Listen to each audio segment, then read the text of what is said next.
kadang karo lajeng bisa tansah itu ya ora ora Punten ya, saya kula iki sowan Pak. oh monggo monggo sakti bojo nata enggak kantor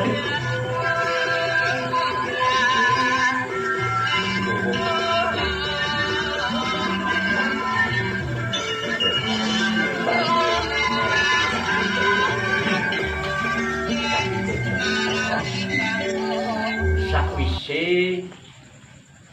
asat riwe aso napasku munggah penggo Padung Praja Kediri tak padha slamet Inggih, awit saking pangestunipun Kanjeng Mamat.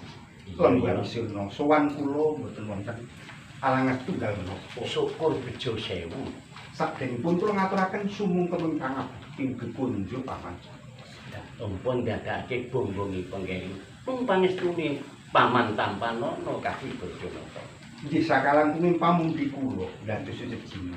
Semanten ugi kula nggih. Ngapuri kasugengan rawuhipun wonten ing Kediri.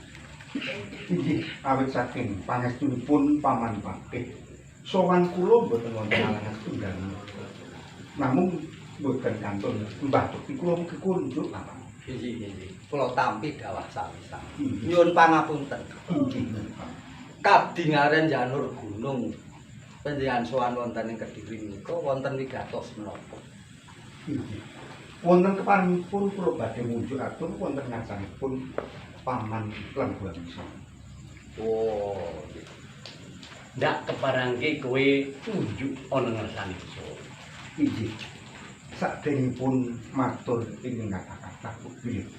Ing samangke wonten lepating atur kula ingkang agung panaksamanipun kanggé paman. ora dadi ngopo kaki bojo nata kaki matur Inggih, suara ras-ranca rasaning penggaliku jarine inggih waleh-waleh menapa.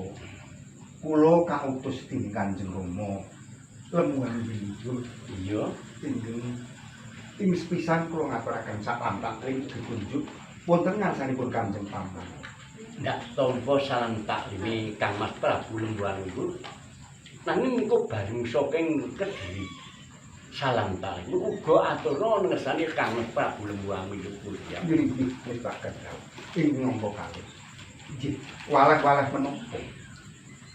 Kanjeng Rama menika Lembuang-Lungguh iki kula semanten ajeng badhe nglamar ing putra Diajeng Galcandra Kirana. Lajeng kula supados matur wonten ngarsanipun Kanjeng Paman. Nak yenaken lajeng benjang menapa dangunipun pinanganten.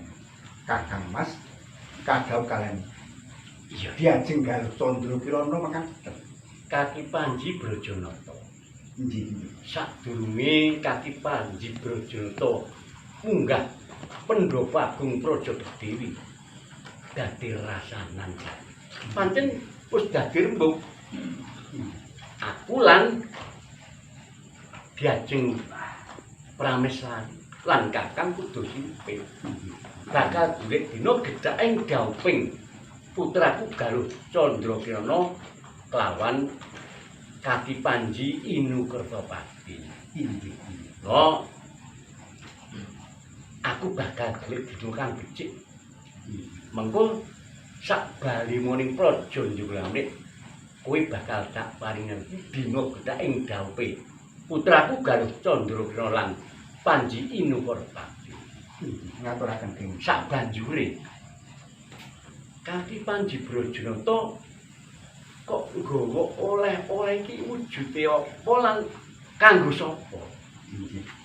Mbok bilih angsal-angsal menika mugi katur wonten ngarsanipun Kanjeng Paman. Ngaten dawuhipun Kanjeng Rama. Saka Kang Prabu Lembuang-Lungguh apa Inggih, saka mekaten. calon temanten kakung? Saking Kanjeng Rama Lembuang-Lungguh. Oh iya dia. Nek saka penemu menika mbok bilih kagem putra putri panjenengan kalung. nek saka panempuk saka calon pengantin kakung kagem calon garwane. Inggih. Nek gandeng menika wonten kami. Iya wong putramu yo loro kok. Nek telu mesine ya kowe siji. Nggih. Dina prayoginipun menika nek inggih sampun dados wenangipun anak-anak kula kan Mas.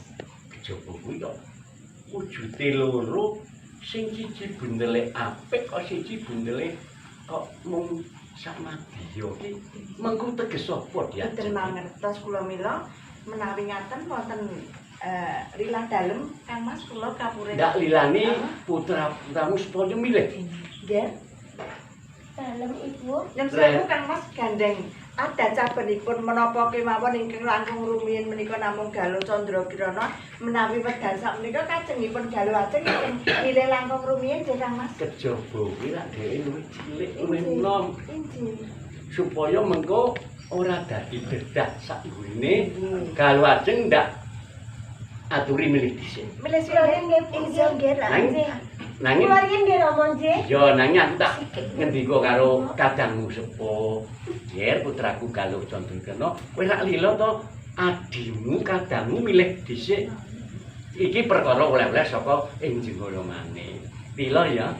Mboten dados menapa. Ayo. Ya kowe ngalah ro aku sikik Kang Mbok. Ya saben-saben ya sliramu sing luwih dhisik milih kok. Perkara iki ben kadangmu anom ya Galuh Candra Kirana. Nggih Kula yen nggih Bu. Mila nggih, ayo nggih. Iya ya tak lilani mila dhisik.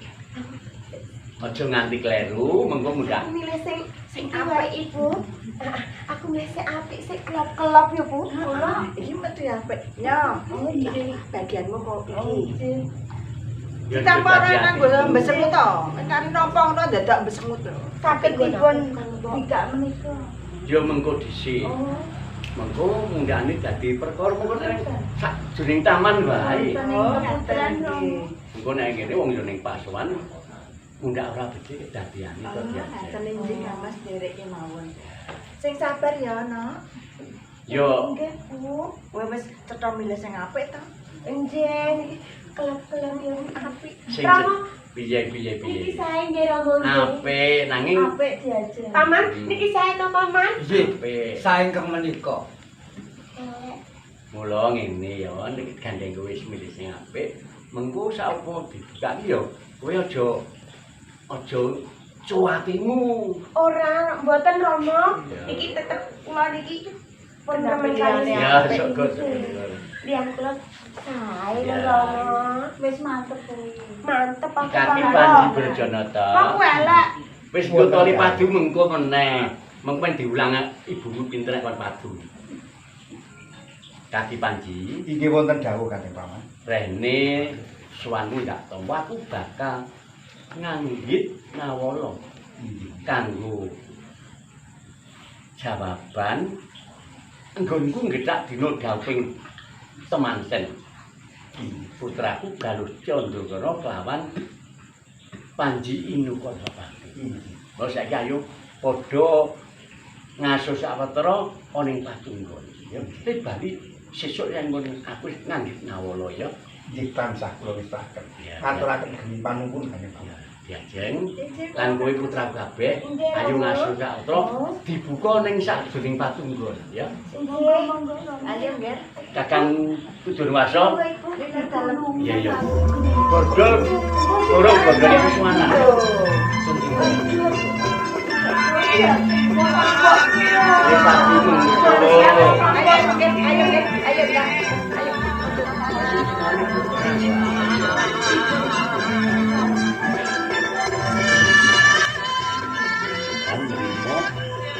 Kamu kosong kan?